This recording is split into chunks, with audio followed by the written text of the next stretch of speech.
as we open our service with a song. Love will guide us, and the particular video to sing along with, I selected because I've become a fan of, Mike, and I'm forgetting his last name, the musician. What is it? Tacey. He's got some really good energy with some hymns that sometimes are not as energetic as I would like them to be. So please rise in body and in spirit and join us in song. Love will guide us.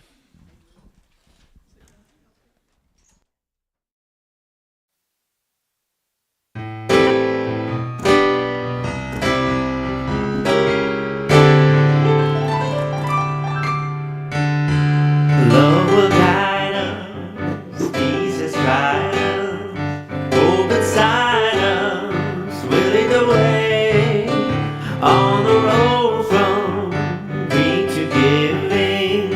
Love will guide us through the hard night. If you cannot sing like angels, if you cannot speak with 4,000, you can give from deep within you. You can change the world with your love.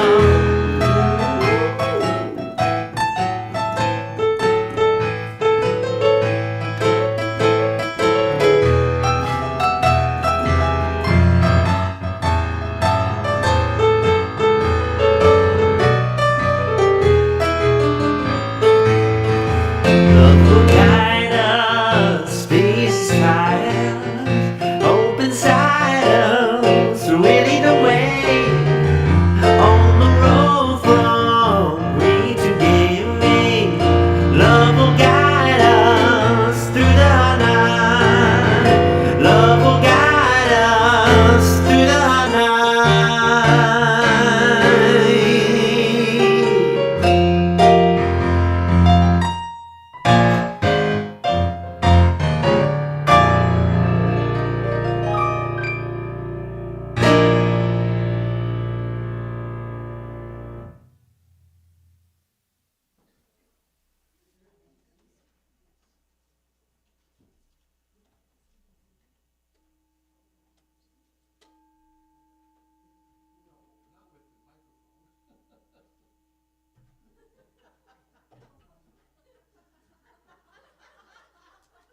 Twice in my term up here. It's not on the third.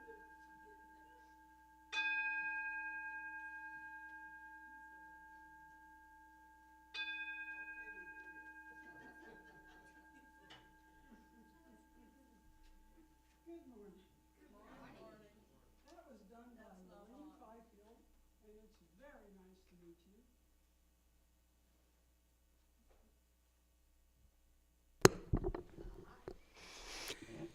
Good morning. What I said that you may or may not have heard was, that was done by Lorraine Fifield, and it's really nice to meet you. We sound our chimes first for those of the past who have occupied this land and more recently than that built our home here.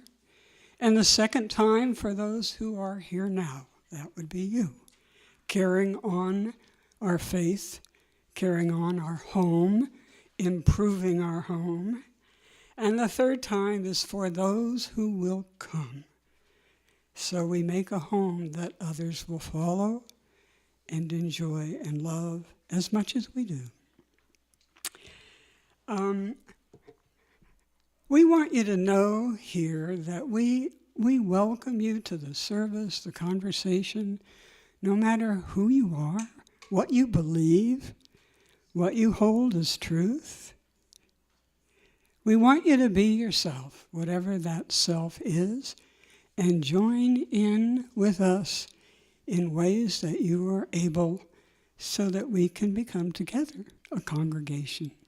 So if you're here for the first time, it's a double welcome.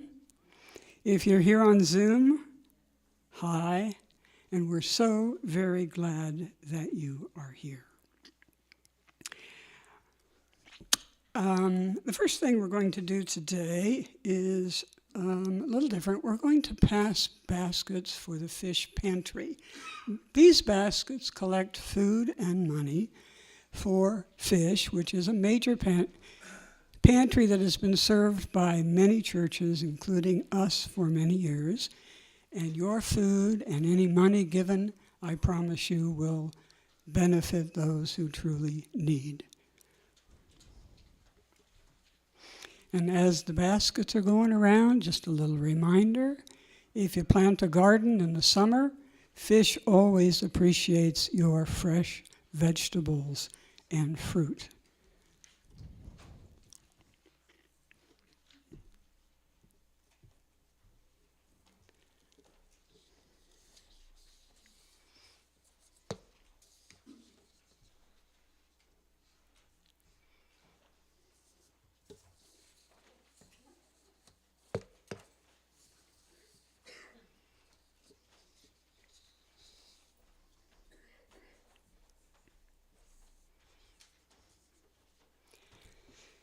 Thank you so much. We will put your contributions to good use. Our minister, Reverend Dennis, will join us now for the chalice lighting words, to be followed by a story for all ages. Reverend Dennis?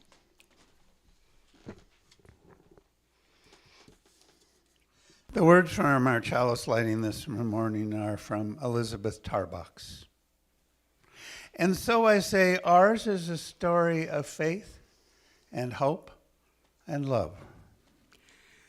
I say, it is our need for one another that binds us together, that brings us laughing and limping into relationships, and keeps us at it when we might otherwise despair at the fix we are in. I say it is the holy we need, the eternal, beyond our comprehension.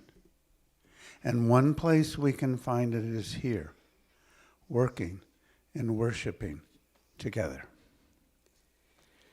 And I say there is a transcendent value worthy of our loyalty, upon which we may set our hearts, and its divine manifestation is love. Thank you. Its divine manifestation is love. I have a story, as is often the case, that I want to share with you this morning. And last time I was here, and just in case, well, I see some faces that weren't here then, I explained a little bit about why I do children's stories, even when there's no external children in the room. Well, one, sometimes I've invited you to please bring your inner child with you. But also, I have this notion that children's literature has some unique things it asks of us.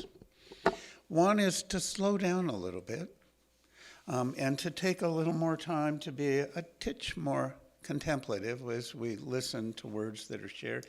And also it brings, in picture books, a visual component. It speaks not only to our ears, but to our eyes. It touches a different part of our perceptions. So that's why I continue to do it, even when there aren't kids here. And one other reason, I like to do it. I used to be a preschool teacher back in the day, and the book I want to share this morning, The Brave Little Parrot, Rave Martin and Susan Gabber. And you can't see it from there, but I just noticed when I picked this one up, my dog liked this book too, and it has tooth marks in it, So I brought my dog with me this morning in a strange way, out of her no longer physical presence in life. The Brave Little Parrot. A brave little parrot lived in a green forest. One dark day, clouds gathered, lightning flashed, thunder crashed, and a dead tree struck by lightning burst into flames. The wind began to blow, and soon bright sparks were leaping from tree to tree.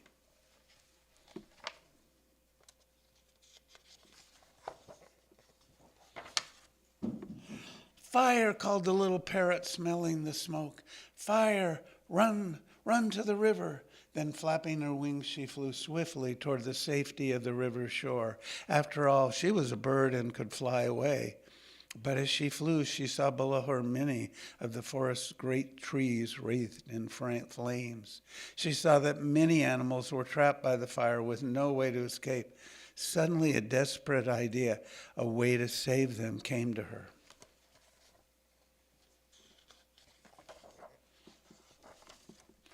Darting to the river, she called to the animals already gathered there.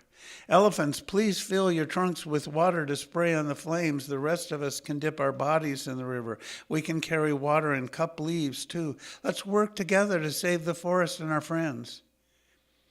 But the animals huddled on the shore moaned, "There's nothing anyone can do, little parrot.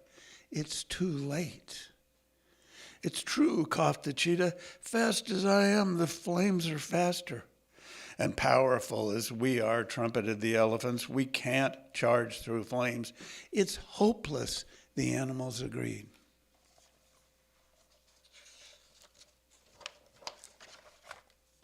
But the little parrot saw a way. After soaking her feathers in the cool water and filling a cupped leaf, she flew back over the burning flames.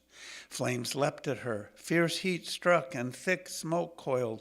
Walls of fire shot up now on one side, now on the other, but twisting and turning through the mad maze of flames, the little parrot flew bravely on. At last, over the heart of the burning forest, the little parrot shook her wings. The few drops of water that still clung to her feathers tumbled like jewels down into the flames. She poured the water from her leaf cup. The drops vanished instantly with a hiss.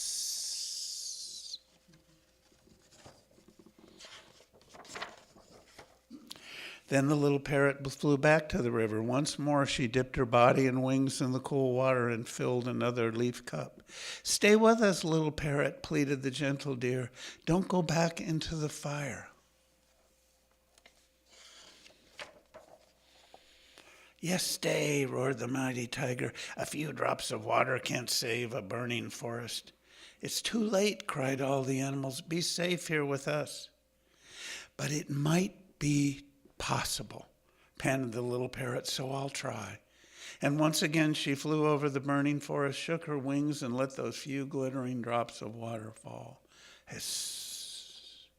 Back and forth the little parrot flew, from the river to the forest, from the forest to the river.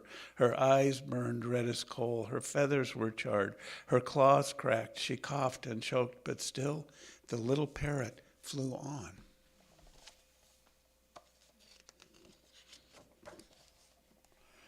Now, at this time, some carefree goddesses and gods happened to drift by high overhead. They were laughing and talking in their palace of sunlit clouds. They were eating honeyed foods and sipping sweet wines. One of the gods happened to notice the little parrot flying far below. "Look," he called, "just look at that foolish bird trying to put out a forest fire with a sprinkles of water." "Ridiculous," snorted one. "Impossible," laughed another. "Can't she see it won't work?" exclaimed the first god. And putting down his golden bow and silver cup, the god took the shape of a golden eagle. Flapping her great wings twice, 3 times, dove down and down toward the little parrot. As the little parrot again flew towards the forest's fiery heart, the eagle appeared at her side. "Go back, little bird," they said in a majestic voice. "A few drops of water can't save a forest. Stop now and save yourself before it's too late." But the little parrot didn't turn back. "Great eagle," she caught, "time is running out, so I don't need advice. I just need help." And she flew on. The great eagle was amazed.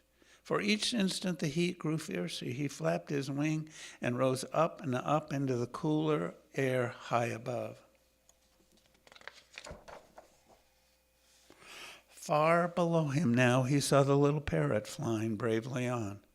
Just above him the other gods and goddesses were laughing and talking, eating and drinking as the forest burned. Then for the first time in all his endless life, the god felt ashamed. "We are gods, after all," he exclaimed. "We should do something." And all at once the great eagle began to weep. Tears fell from his eyes, fell in torrents, sheet after sheet, like cooling rain upon the fire, upon the forest, upon the animals, and upon the little parrot.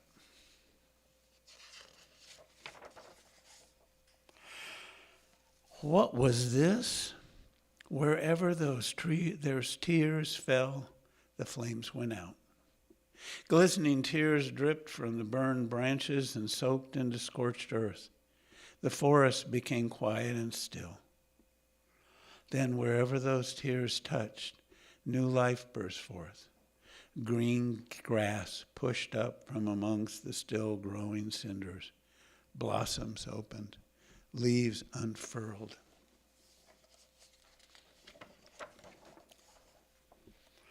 New feathers now grew on the little parrot too. Feathers red as flame, green as leaves, yellow as sunlight, and blue as a river. Such perfect colors, such a pretty bird. "The fire is out," called the little parrot in her joy. "Look, the danger is past." The animals looked at one another in amazement. Washed by those tears, they were whole and well. No one was harmed. "Hooray! Hooray!" cried the animals. "Hooray for the brave little parrot and the miraculous rain."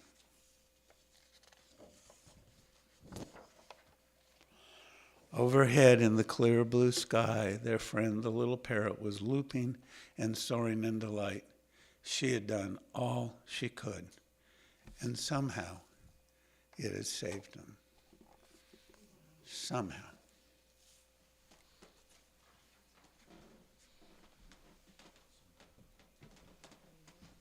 You can tell a story.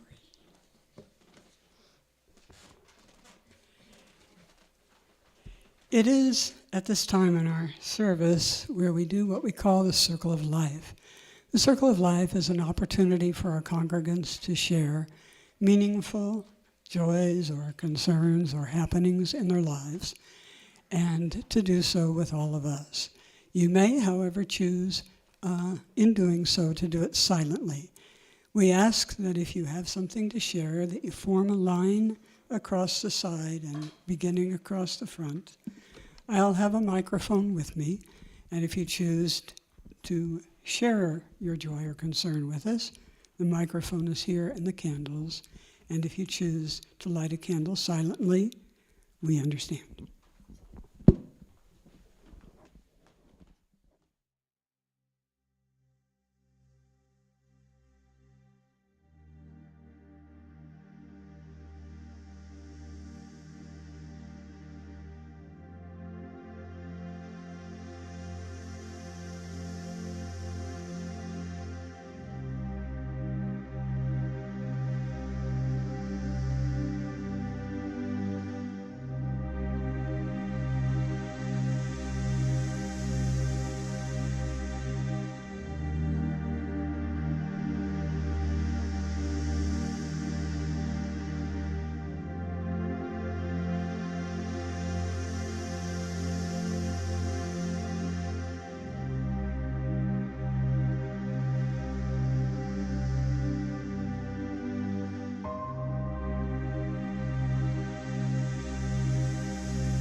in that spirit of life and love, it is at this time that we now take the offering that you are able to give for our church home. Baskets will be coming around, and anything you're able to contribute, know it will be put to good use. And while the baskets are being passed, there are other offerings made in this church in every way, every Sunday and throughout the week. So as the baskets are passing, I want to thank the folks who volunteer. Our greeters this morning, and I don't know who they were, but they were here. It must have been Alan Mary. And I also want to thank our media technician and director, and that's Sean Shea, and he's got an assistant back there, Andy, and all of you who, in your so many ways, help.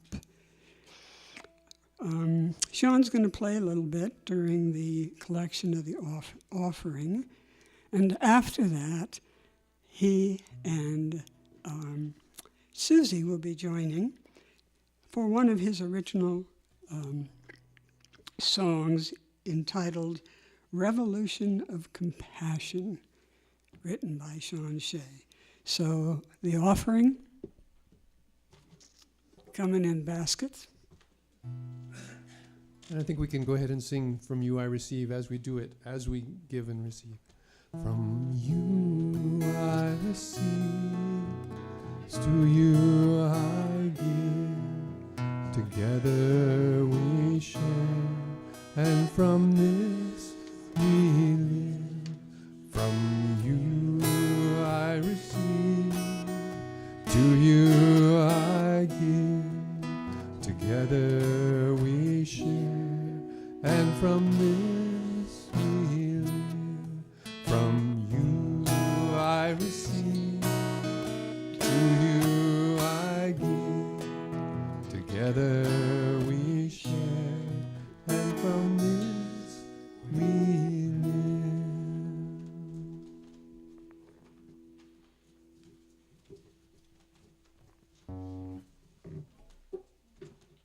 All right, y'all. This is not one of those sit back and listen with your arms folded kind of things. This is an audience participation song. Please jump right in, and you will catch on because the chorus goes over and over again, at least 100 times, so you'll get tired of it by the end, but you'll know it.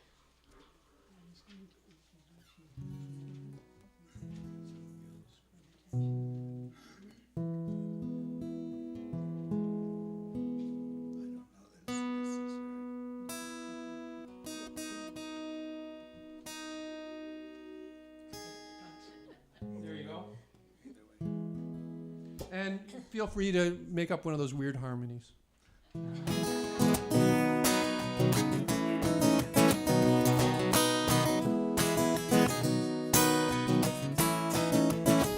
We need a revolution of compassion as we return again to our hearts. We'll see a transformation of our nation, and we'll reclaim this country as ours.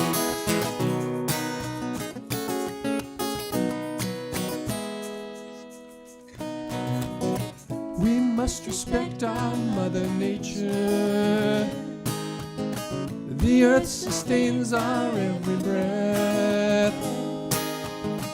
Will we watch corporations profit recklessly and let them poison us to death?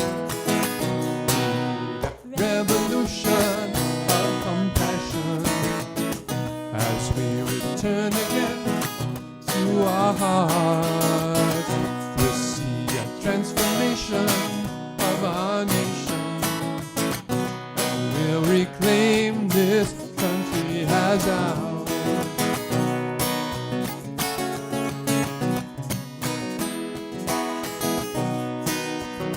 Seniors are struggling to make it. Healthcare costs too much to pay. someday we all may also grow old. How would we like to live that way? We need a revolution of compassion as we return again to our hearts. We'll see a transformation of our nation. We'll reclaim this country as ours.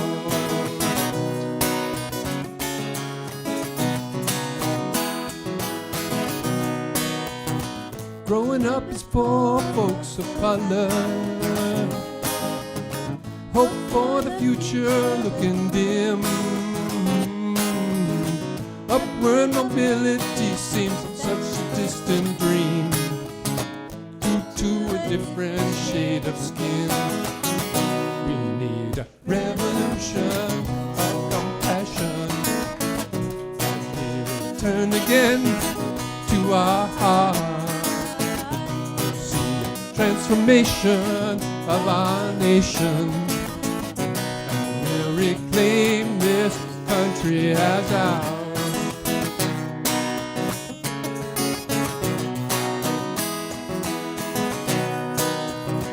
Millions of children going hungry, won't someone listen to their need?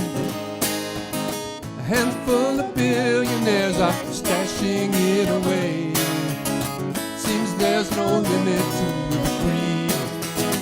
We need a revolution of compassion as we return again to our hearts. We'll see a transformation of our nation. We'll reclaim this country as ours.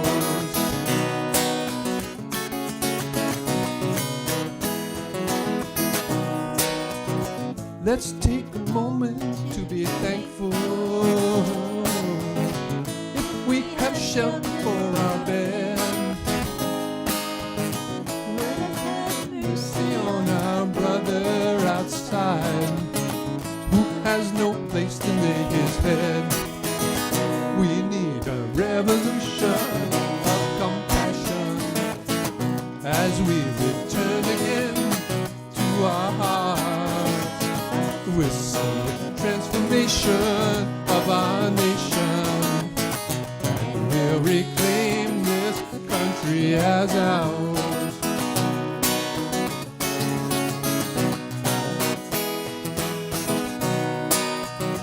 We can't ignore another's suffering. We're all connected at the heart. We've got to all stand together to heal this cancer tearing us apart. We need a revolution of compassion as we return again to our hearts. We'll see a transformation of our nation, and we'll reclaim this country as ours. We'll reclaim this country as ours, and we'll reclaim this country as ours. All right, thank you. Thank you, Sean and Susie. We now welcome back Reverend Dennis Reynolds, and he has a meditation for us.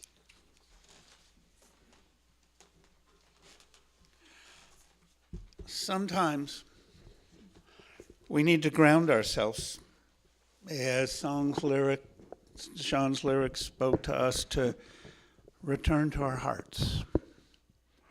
And sometimes, for me, and I know for some of you, we return most deeply to our hearts in times of silence.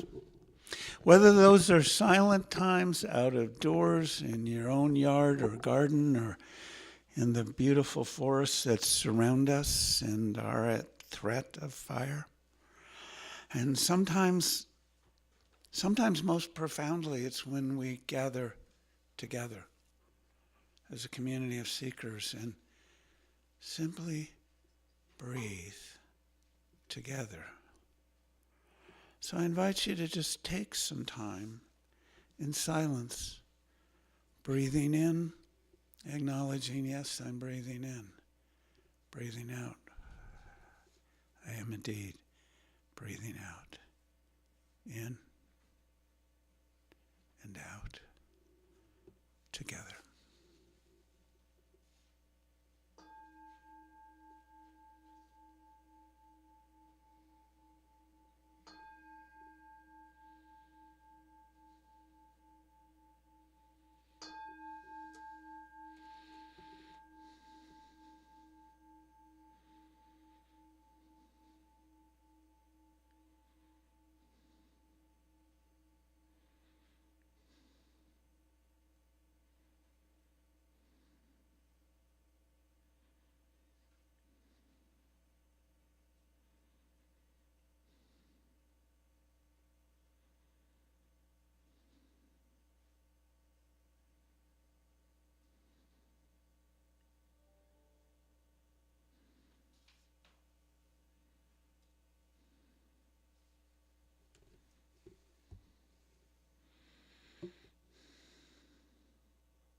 I invite you to take one full breath in and out, a cleansing breath, as we share some words.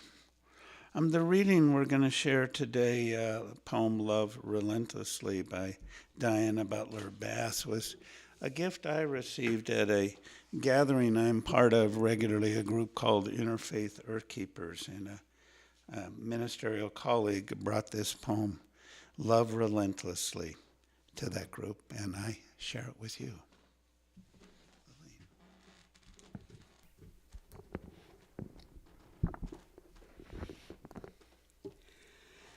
Love relentlessly, she said, and I want to slip into these two words in every cell of my body. Not just the sound of the words, but the truth of them. The vital, essential need for them, until relentless love becomes a cytoplasmic imperative, the basic building block of every action. Because anger makes the body clench. Because fear invokes cowering, shrinking, shock. I know the impulse to run, to turn fist, to hurt back. I know, too, the warmth of cell-deep love, how it spreads through the body like ocean wave, how it doesn't erase anger and fear, rather seeds itself somehow inside it. So even as I contract, love bids me to open, wide as a leaf that unfurls in spring until fear is not all I feel. Love relentlessly. Even saying the words aloud invites both softness and ferocity into the chest. Makes the heart throb with simultaneous urgency and willingness. Simultaneously urgency and willingness. A radical pulsing of love, pounding love, thumping love, a rebellion of generous love, tenacious love, a love so foundational, every step of what's next begins and continues as an uprising, upwelling, ongoing infusion of love, tide of love, honest love. And now, Dennis.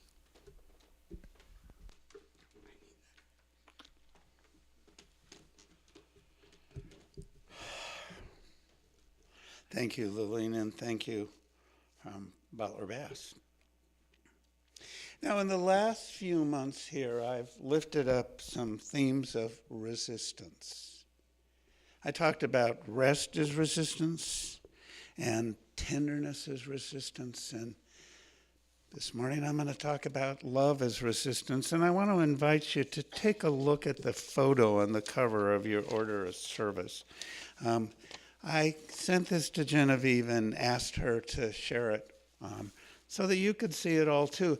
It's an image I captured at a rally at the General Assembly a number of years ago in New Orleans. And I was just struck by this mother who carried her child and her message of love right there in front of her, close to her heart. And like I shared about the story, sometimes visual images can touch us in ways beyond words. And yet I still have some words I want to share as additive to that image. You know, that sense of love as resistance. As our reading called it, a rebellion of generous love. I like that word choice, rebellion. A rebellion of love. And part of it, I have to admit, I've always been kind of a rebellious kind of character. I was that as a little kid. As a young person, I quickly moved to activism. And now, as I've deepened my connection to Unitarian Universalism, I'm incredibly proud of the inclusion of our hymnal of Holly Near's reminder that we are a gentle, angry people. Okay? You know, at least that's what we aspire to be. In these times, acting out of love seems to be counter to much of the national narrative, politically, culturally, individually.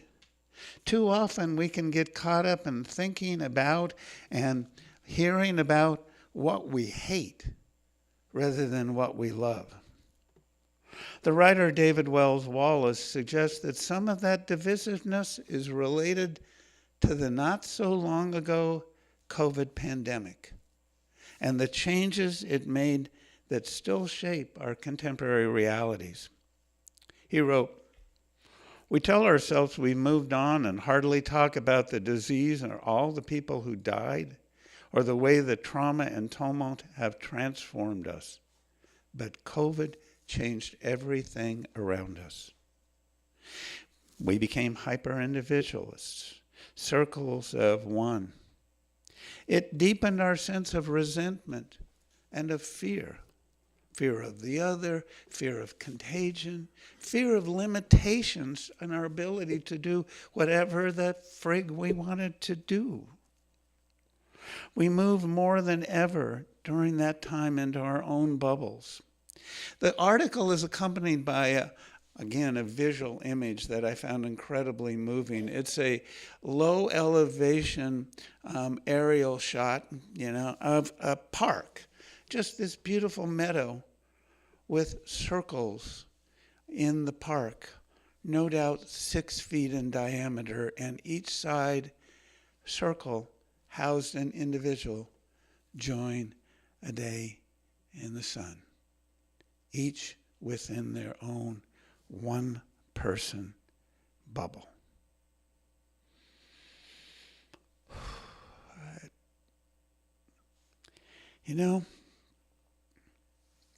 Parks used to be places where we came together.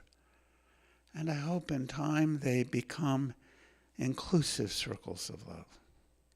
I need in these fractious times not more separation, but rather more love. A love that binds me to open wide as a leaf, that unfurls in spring until fear is not all I feel. Even in a religious context, some people increasingly draw circles of love that are small rather than expansive and inclusive. Recently, Vice President Vance, citing Catholic theology, argued that Americans have a moral duty to care for the people closest to them ahead of those from other countries. He said, "There's this old school, and I think it's a very Christian concept, by the way, that you love your friends, and then you love your neighbor, and then you love your community, and then you love your fellow citizen in your own country, and then after that you can focus on and prioritize the rest of the world. Well, this comments from a newly converted Catholic were challenged by American Catholic leaders.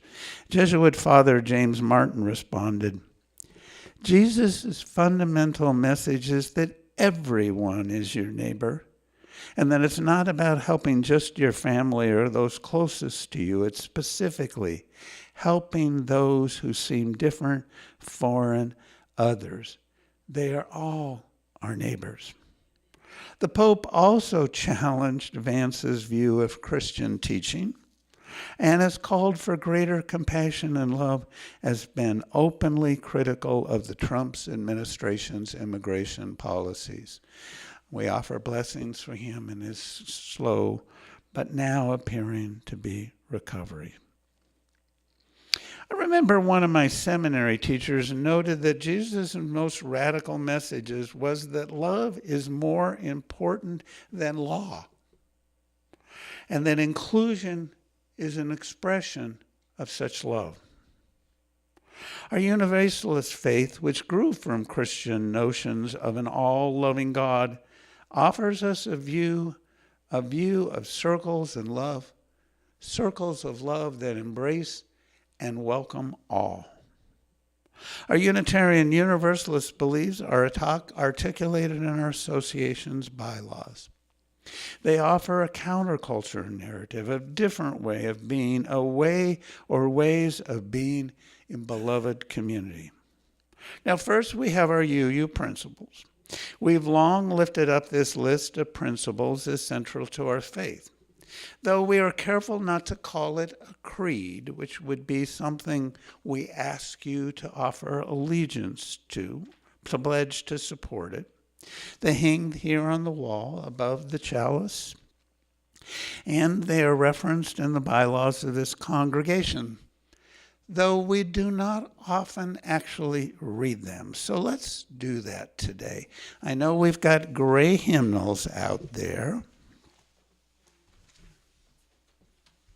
And if you look right in the front, just beyond the title page, the copyright page, the contents, and the preface, and one more little small title page, there they are, the principles, which begins with this preface, and then I'm going to invite folks to read along with me after I read the preface, and let's do it antiphonally. The principles are in, everybody find them there in the hymnal? One to look on? Oh, and they're on the back of here too, whichever you find easier. The preface statement isn't here though, only part of it is. No, it is all there. Oh, I don't need the hymnal after all. Good job, whoever asked Genevieve to make sure that happened every week. But guess what? I'll bet most of you don't look at the back of your order of services all the time. You do, good job. Well, then let's see how close you can do to, memory, because I don't have them all memorized. What I am going to ask to do is this half of the room join with me in reading the first principle to this half, and the second principle, this half will read to these as we share them with each other. Okay, I'm going to read the preface first.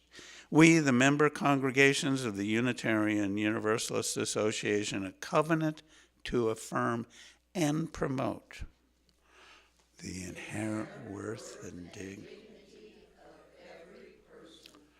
justice, equity, passion in human relations, acceptance of one another, and encouragement to spiritual growth, congregation. Free and responsible search for truth and meaning.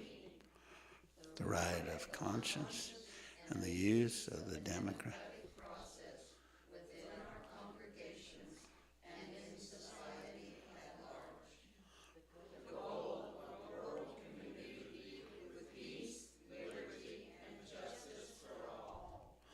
It's back for the inner.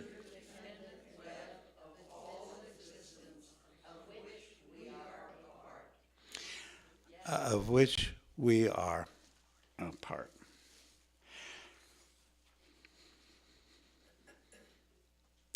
It's good stuff. It's very, very, very good stuff. And some outstanding principles to live by. Not easy principles to live by. Boy, I'm finding that first one, the inherent worth and dignity of every individual, really challenging right now. And yet, that's the kind of oath we have made to the best of our ability to do that. That's why I see them as exceedingly aspirational. You know, these are were ensconced in the bylaws of the UUAs and in the minds and hearts of many of us. Such principles help bring us together and hold us together as like-minded people. Now, also in the bylaws was a call for a periodic review of these principles that we claim as ours. We are, after all, a living tradition, one that evolves and changes, or as stated in theological terms, we believe revelation is not sealed, but ongoing and continues. These bylaws were reviewed early in this century, and it was decided then not to change them. But more recently, many felt it was time to review and perhaps change them to reflect who we are in this century. So a task force was formed, input was solicited, a new set of what we enable not as principles, but as values emerge. We've talked about it some before here. Last summer, it was officially adopted by 80% plus vote at our annual General Assembly of Congregations. So, Jake, could we get the image? This is what emerged from that process. We got a slide coming here in a minute. There it is. This is an important part of our association's bylaws. And it's not just words, but a visual image that puts love at the center. And then a narrative follows. Okay, and the preface, the beginning of that narrative, we'll leave it up there for a little bit as just a reminder to everyone. I got to admit, when it first emerged as an image, I kind of went, this doesn't look like bylaws. Bylaws are supposed to be dry and boring, right? And just, this is bylaws that are lovely. When I chose to get a tattoo for my 75th, I briefly considered this image, you know? I didn't quite go there. I just went for a little Aquarian symbol on my wrist, right? But they really are beautiful, and I've come to just really appreciate the visual sense of it as well as its content. But it came with these words. The narrative reads, as Unitarian Universalists, we covenant congregation to congregation and through our association to support and assist one another in our ministries. We draw from our heritage as a freedom, reason, hope, and courage, building on the foundation of love. Love is the power that holds us together and is at the center of our shared values. We are accountable to one another for doing the work of living our shared values through the spiritual discipline of love. Inseparable from one another, these shared values are, and then it follows with an explanation of each value. We'll read all of them together, which aren't on the back of the order of service yet, on a future Sunday. But for today, I'll just remind you that as you look at the flowers, the list includes description around interdependence, pluralism, generosity, justice, transformation, and equity. For me, the most important phrase in the words part is love is the power that holds us together and is at the center of our shared values.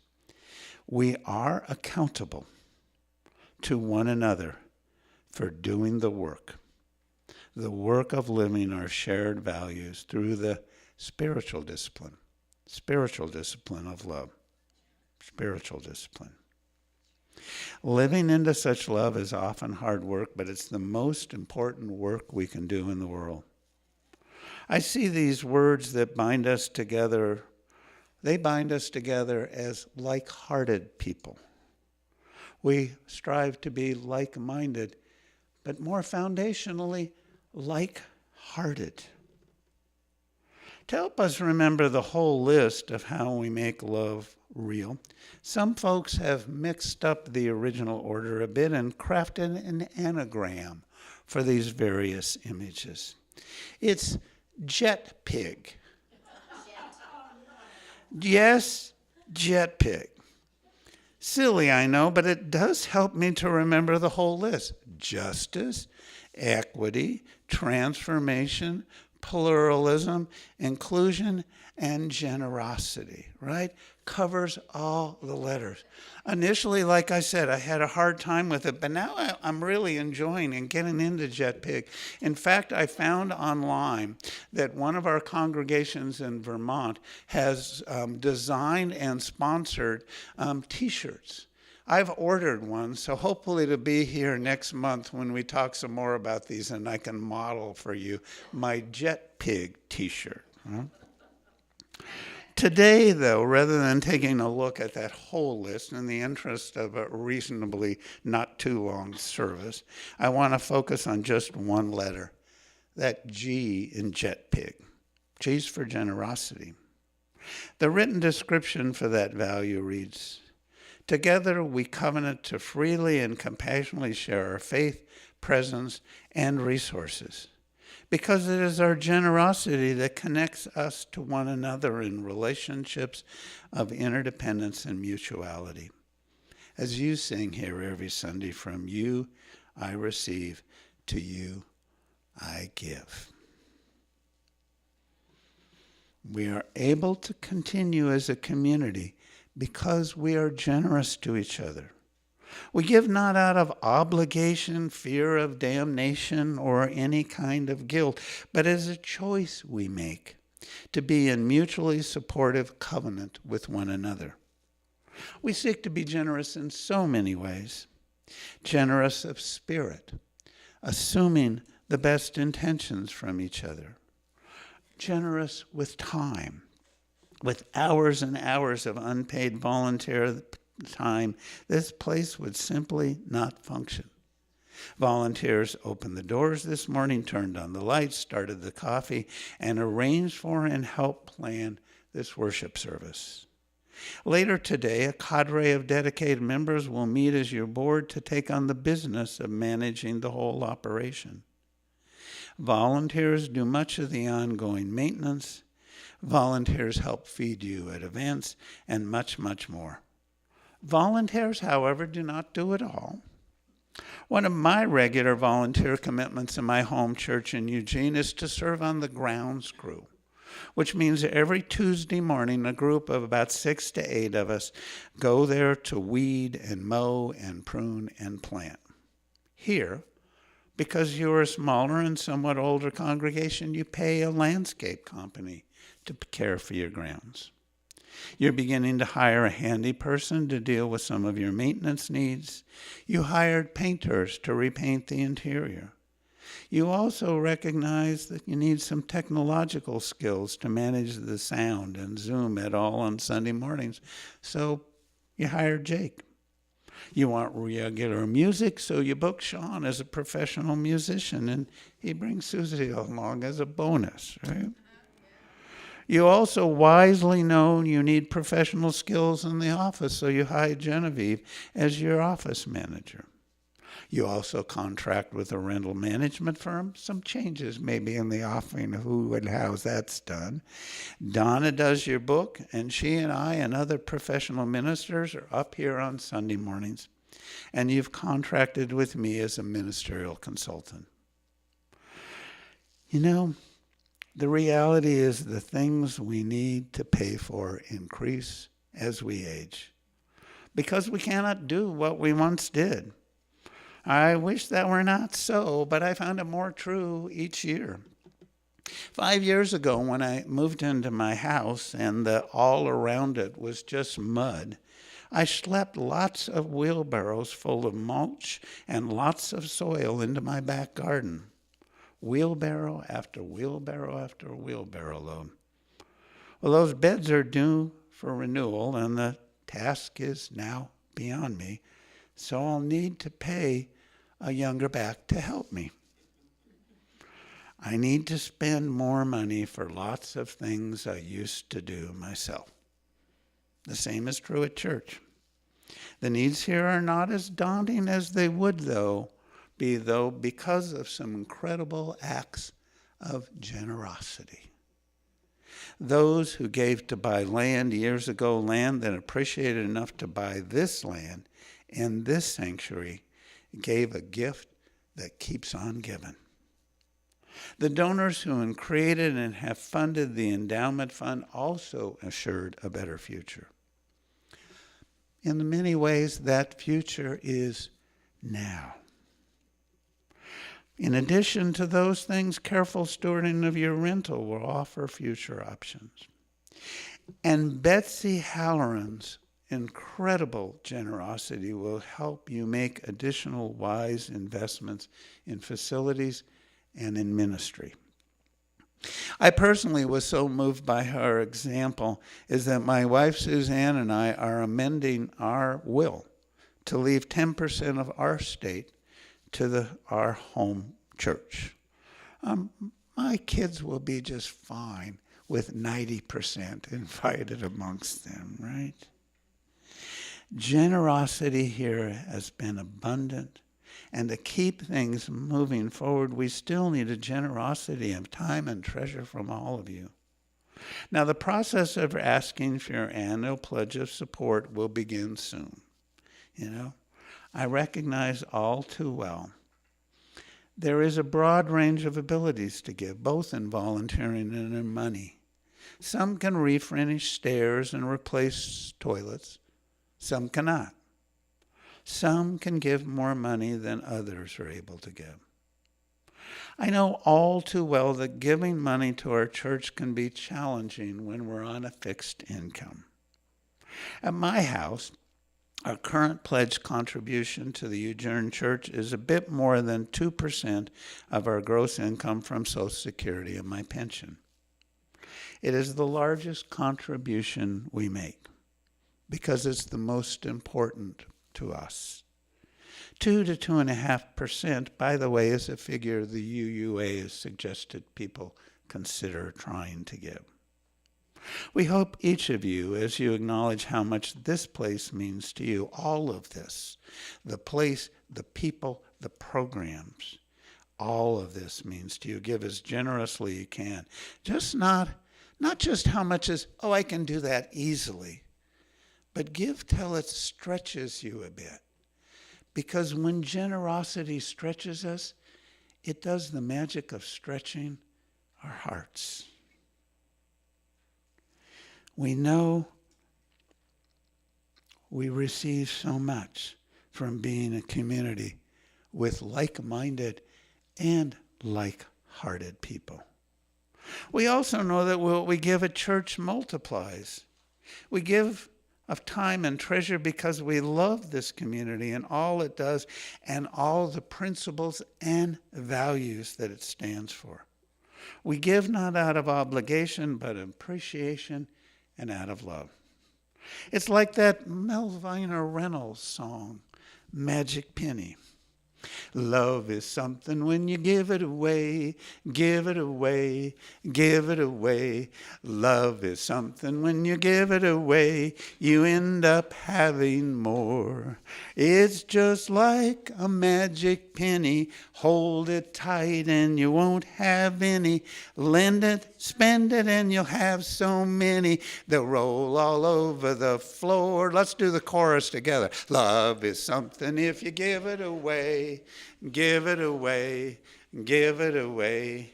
Love is something if you give it away, you end up having more.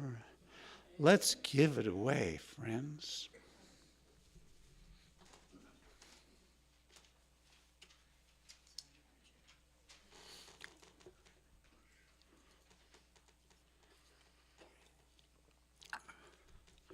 As is the tradition of this congregation, there is an opportunity for those who have thoughts, comments to share. in this time we call a congregational conversation. Thank you, Dennis. I appreciate all of what you were able to pack into that sermon. There was a lot to think about. It also made me think about a poem. The author, I can't remember who it was, who said, he drew a circle that shut me out, heretic, rebel, a thing to flout. But love and I had wit to win. We drew a circle that brought him in. Yeah, it's there in the back of my mind, and with the power of Google, we can readily, just get who actually wrote the piece. I want to tell you something that maybe there were those of you there who saw it happen. We went down into the courthouse and stood with the people in celebration of the value of women. And I had my sign, and I stood there, and my sign has been well received. It said, so now he's pissed off Grandma and Granny. And I didn't see Lilene much of the time because she was going from person to person and meeting the people she didn't know and talking about how wonderful it was that they were there. She has told me the ones that she spoke to who were there with their courage, they were very uncertain whether they were brave enough to do this. And she spoke to them about how important they were. So I'm just saying, I saw her take her love and share it with everyone who needed it. Yep, we got to give it away in so many ways. If you give it away, we end up having more. That's just an amen. And then we've got Jody up here front and Sharon's in the back too. Thank you, Dennis. I also, Jackie, was at that march, but I had on our UU shirt. And you would be surprised at the people that came up to me and said, you belong to the UU church? And I'd say, yeah. And that opened the door to so much because first they saw the love on the front. And that's where it tied into your sermon. That love draws people in. And then they see where you're from. And the conversations began, and so many people said, I think I'm going to come back or I'm going to try out that church. So that love draws people in. Right, and visible justice work is outreach work. I mean, that's why I was thrilled when we did that meeting and got feedback from you folks, and your top priorities were, justice work and outreach and marketing kinds of things. They're the same thing.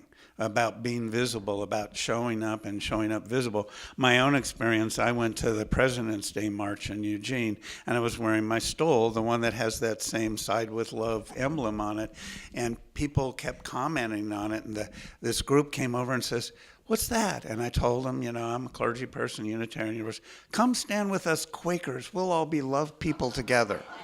Right, so it's interfaith outreach. It was pretty amazing. And then my minister posted to me a thing the next morning that a photo of me wearing that stole and looking concerned was like the lead piece in Eugene's Reddit page, whatever that is, right? And so I made social media outreach without knowing how that works. Sarah. I have, been in love with the principles, and it caused me to join 50 years ago. Mm-hmm.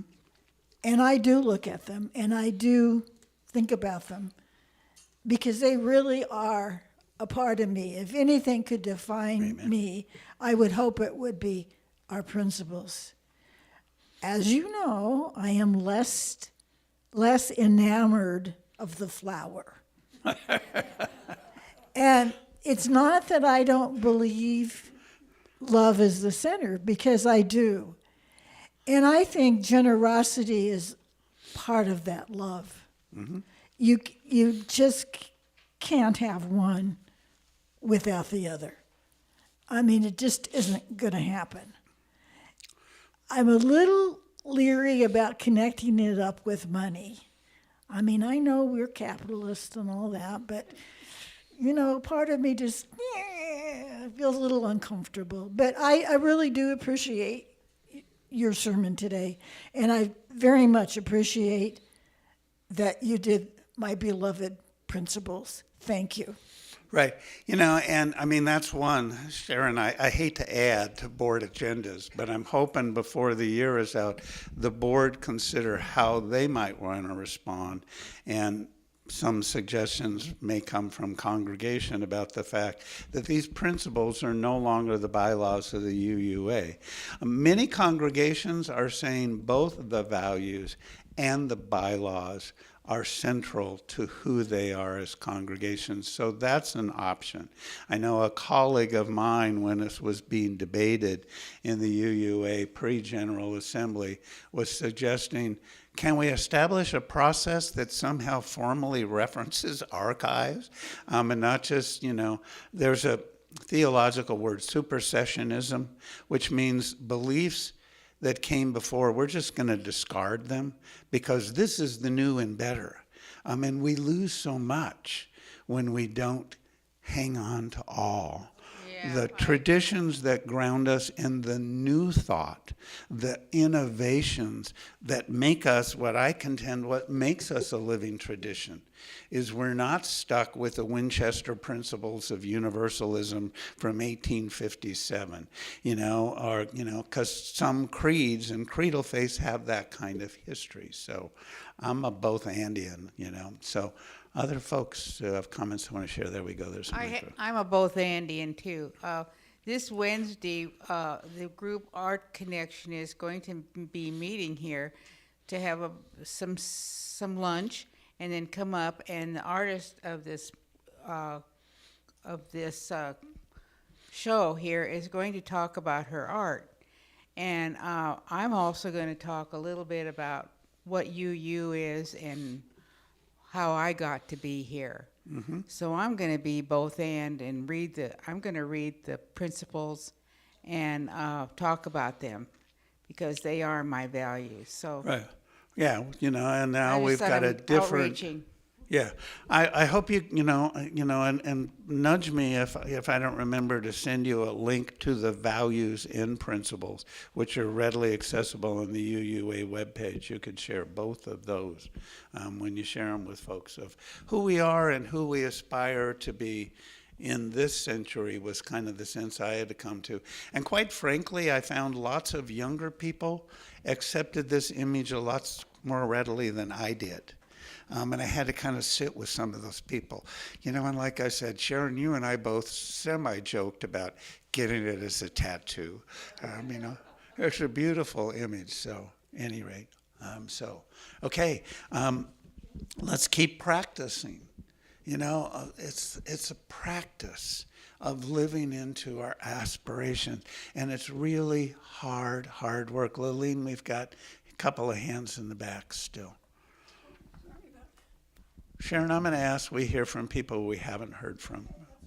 So Lori Joe's back there.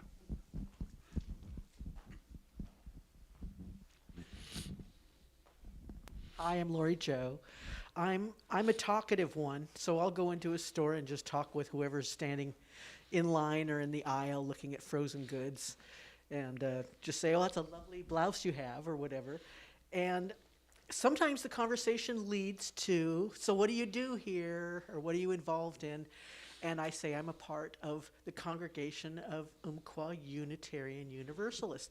And it's hard, being new here, it was hard for me to explain what that means. But you have given me a shiny penny, Jet Pig.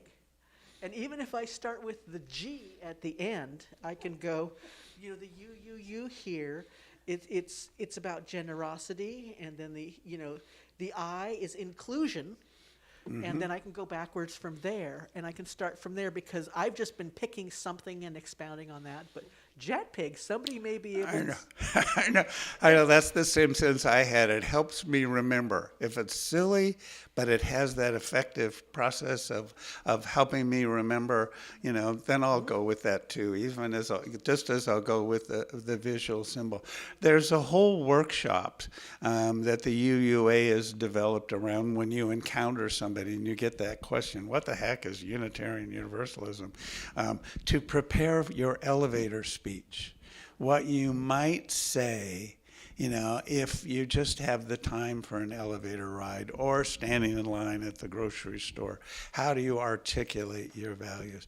I'm going to invite us, in the interest of time, to move forward and rise in body or in spirit as we move into a hymnal. And there's an interesting story, we answering the call of love. If you look to your hymnal 1014 because you want to look at the notes, the lyrics are not the same. Okay, and the lyrics, Jason Shelton, the songwriter, when approached by a disabled colleague who said, I find this, it was originally written standing on the side of love, this language about standing difficult because I can't stand. I don't have that physical ability. And so he rewrote it as answering the call of love. And I invite you now to rise in body or in spirit and join us in song, answering the call of love. And remain standing for our closing words. 1, 2, 3, 4.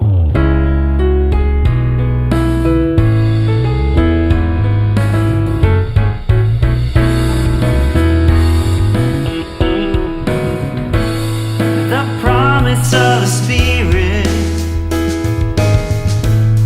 faith, hope, and love abide. And so every soul is blessed and made whole. The truth in our hearts is our guide. We are answering the call of love. Hands joined together, hearts beat as one. Emboldened by faith, we dare to proclaim we are answering the call of love. And sometimes we build a barrier to keep love tightly bound, corrupted by fear, unwilling to hear, denying the beauty we found. We are answering the call of love. Hands joined together as hearts beat as one. Emboldened by faith, we dare to proclaim we are answering the call of love. And the bright new day is dawning, when love will not divide. Reflections of grace in every embrace, fulfilling the vision behind. We are answering the call of love. Hands joined together as hearts beat as one. Emboldened by faith, we dare to proclaim we are answering the call, answering the call, answering the call of love.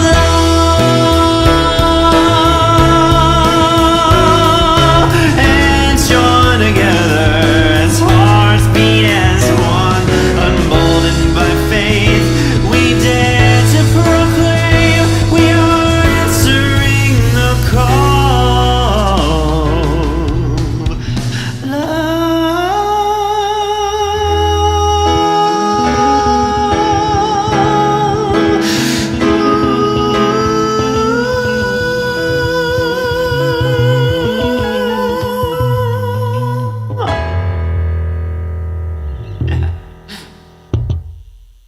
The benediction from Margaret Atwood.